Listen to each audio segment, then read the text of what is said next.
दोस्तों अभी हम इस समय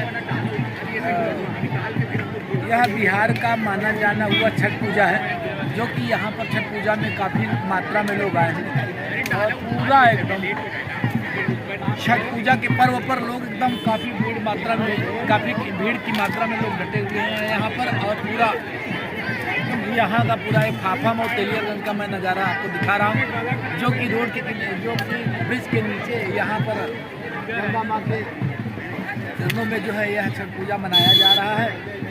और यह मैं अभी आपको पूरी वीडियो दिखाता हूँ।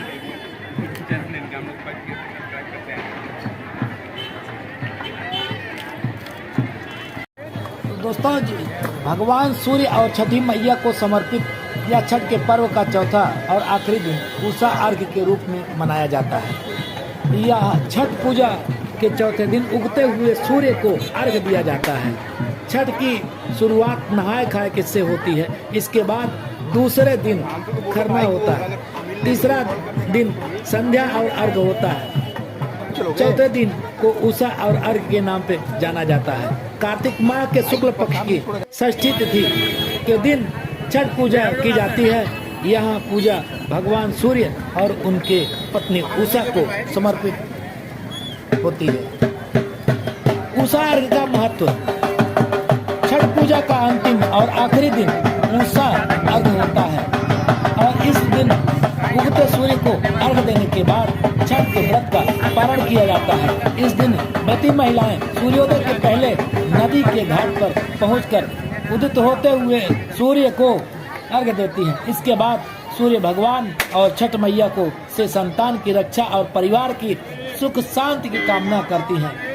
इस पूजा के बाद व्रती कच्चे दूध, जल और प्रसाद से व्रत को पारण करती हैं।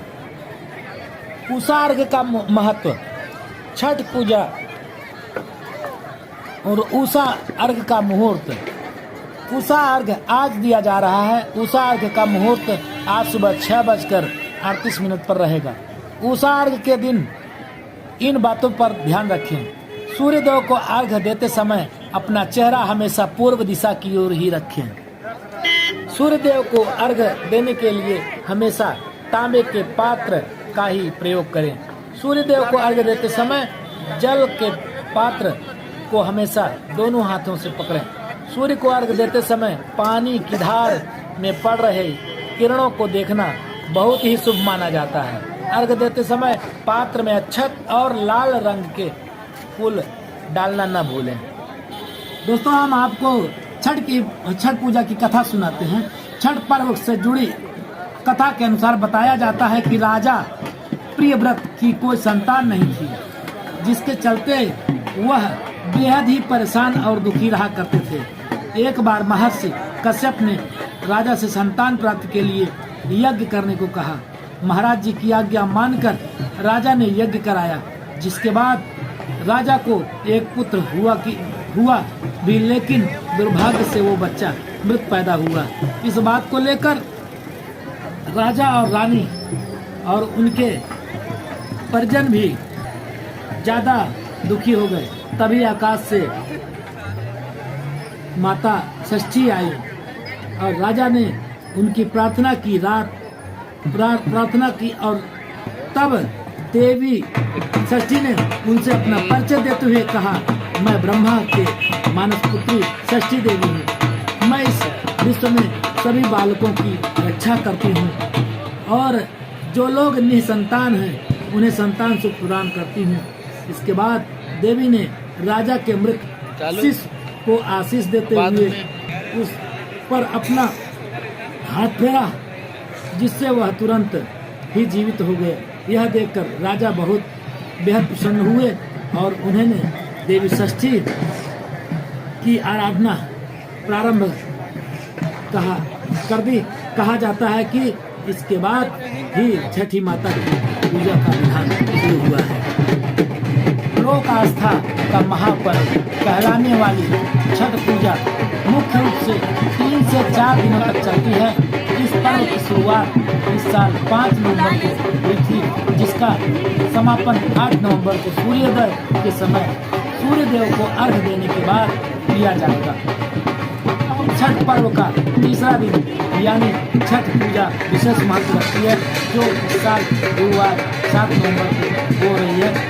इस दिन उगते हुए डूबते हुए सूर्य को अर्घ देने का विधान। ऐसे में चलिए जानते हैं छठ पूजा के लिए सूर्योदय और सूर्यास्त का समय।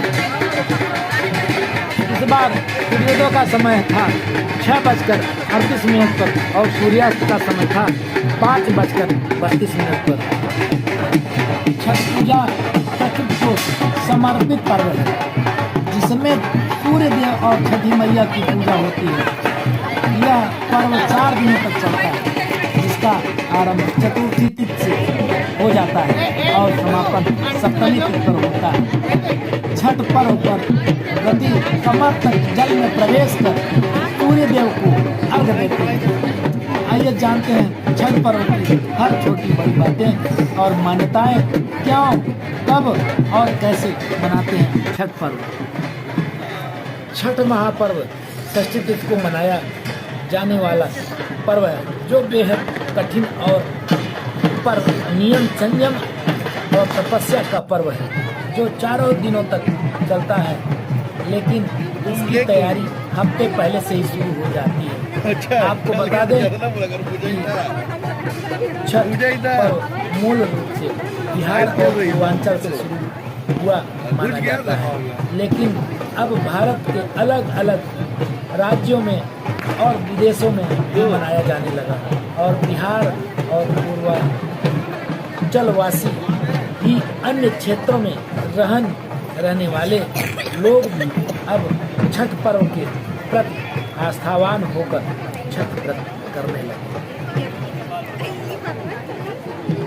छठ पूजा की मान्यता। छठ मैया के बारे में कथा, यह ब्रह्मा जी की मानसी पुत्री और सूर्यदेव की बहन छठ मैया की संतान की रक्षा करने वाली और संतान को सुख देने वाली देवी के रूप में शास्त्रों में बताया गया है। जबकि सूर्यदेव अन्न और संपन्नता के देवता हैं, इसलिए जब रबी और खरीफ की फसल कटकर आ जाती है तो छठ का पर्व सूर्यदेव को आभार प्रकट करने के लिए चैत्र के कार्तिक महीने में ही किया जाता है। छठ पूजा की तिथियां।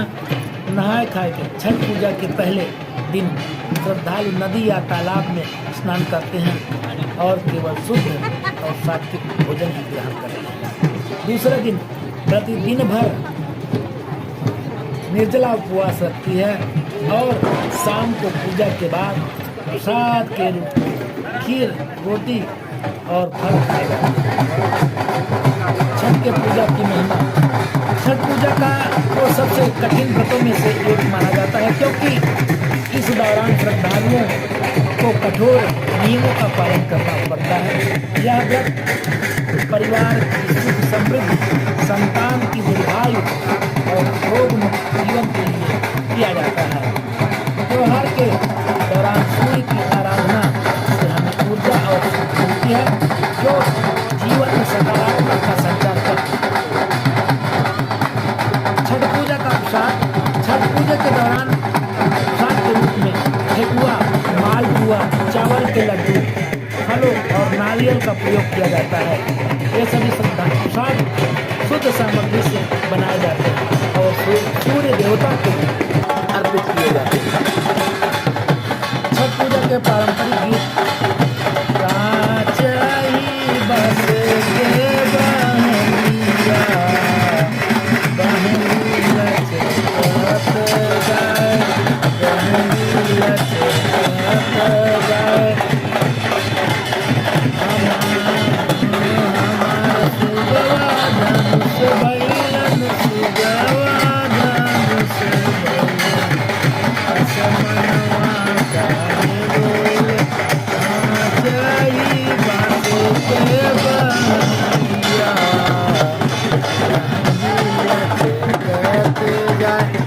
दोस्तों, यदि हमारी वीडियो आपको अच्छी लगे तो हमारी वीडियो को लाइक और सब्सक्राइब करें और बेल आइकन की घंटी दबाएं, ताकि इसी तरह से हम और भी आपको